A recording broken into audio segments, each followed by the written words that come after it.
Hello at everyone. So karon ubani ko ninyo nga mamalit og pagkaon o school supplies para sa akong mga pag-umangkon. Diri sa taas Bernaditas mamalit og mga biskwit. Mangitaw sa taas sa dapit ang biskwitan. Then naara diri na ay Ace, na ay Wafrets. So siguro kanilang Wafrets. Gipunan na po na itong bingo o mangita patag usa ka pack nga candy katong flat tops. Then ato nang gibayaran sa cashier. Mamalit na po dun ta sa Road Mart o school supplies niya kadaan kay tawo. Adto na lang ta sa DIY. Gimahalan ko silang mga school supplies dire mong tanaw-tanaw lang ta sa ubang products. Very cute kayo la teddy bear ay. Mo to nag-date and dangaon na lang sad mig siomay sa ako bayo. Date sad panag sa ba. Pagabian na nag-staple na lang ko sa among questionnaire ug man na lang may mamalit og tiwas sa school supplies. Bayang pagkadaghana ra pagyud. After ana nagwax na sad ko. Pag-ugma na nibalik na sa Road Mart na malit og mga school supplies para sa Christmas gifts sa ako mga pagumangkon. Share ko lang naligutan ko ana walang jud ko nag-ilis kaya wala ko kadala og sanina. And here we go again, meet na tang school supplies. So namalit og papel, crayon, sticker, ballpen para sa akong mga pagumangkon. And gapila na lang sa natog duwaan. So mo nitong gipamalit na tay gift wrapper, carton para ni siya sa sudlanan sa cake kunuhay. Then naasad tay sticker dire, cars, favorite sa akong pagumangkon nga usa, cars. Then papel pang grade 3 ug pang kinder. Next is pusil-pusil. So, tagsa sila ani duha na sila kabuok.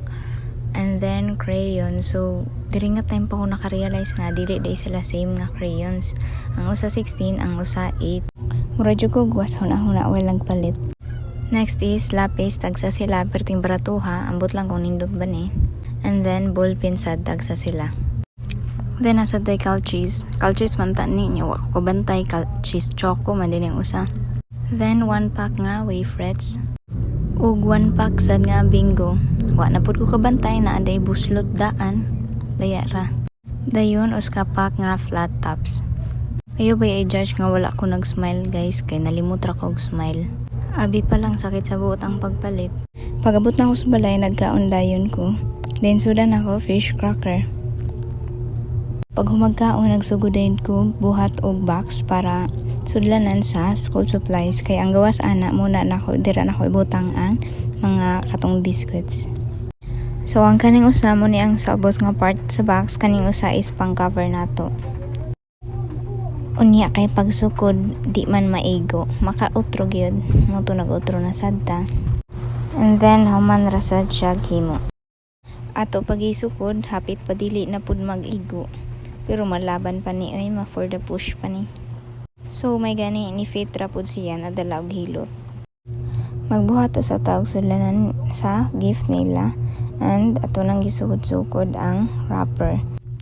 So na tay Christmas gift ang sudlanan sa atong Christmas gift. So isud na nato ang ato ang paper, then sticker, then katong pusil-pusil, crayons, lapis ug ballpen. Then magbuhat na sa tag wrapper or kanang sudlanan sa usa nato kapag mangkon. To sa siya itarong-tarong, ipiklaw-piklaw para makabuhat na ta. And then isud na natong papel, sticker, ang pusil-pusil, crayons, ballpen o lapis. So ato nag-stapleran and suwatan natog from og to nya kay di man mga tanan. So, magkuha na lamang tagpapil dira na lang na nato ibutang, then ipilit na lang ay gahuman. Ato nagibutangan og double-sided tape para mo pilit. Gisud na nato sa ato ang box and then siradaan nato ato lang ihikot og straw kay matangtang man siya basta dili hiktan. Base na niya us kabirara wa na nangatangtang na ng mga sulod nga bugha na. So ato na ipamilit ang ato ang mga biskwit nga bingo, ang Wafrets ug ang atong flat tops nga candy. Ato na gibutang ang bingo ug ang Wafrets, sunod ani kanina po mga candies nga flat tops. Tarungon na natong papilit kay matangtang-tangtang man. Curious na kayo tong duha ka ering-on sa kahani atong gibuhat dahil pagsimot-simot man. Din diri nga part inspection pa ni Madam Superior ang ato ang binuhat kung pasar ba or di. May tagpasara oy, pasara sa iyang standard. Ato sa tarong-tarongon kay mga tangtang manggod, dili kayo pilit ang double-sided sa cartoon. Then ato na sa gisuwatan og open the box ganon from to ganon. And then ato gi-insert muna ni siya. So mao na ni siya na natay ato ang panghatag sa ato pag umangkon. Ang sud ani nga box is school supplies and then sa gawas na atay mga biscuits and candy. Talimtan na butang ang cheese og cheese choco. Bahala to.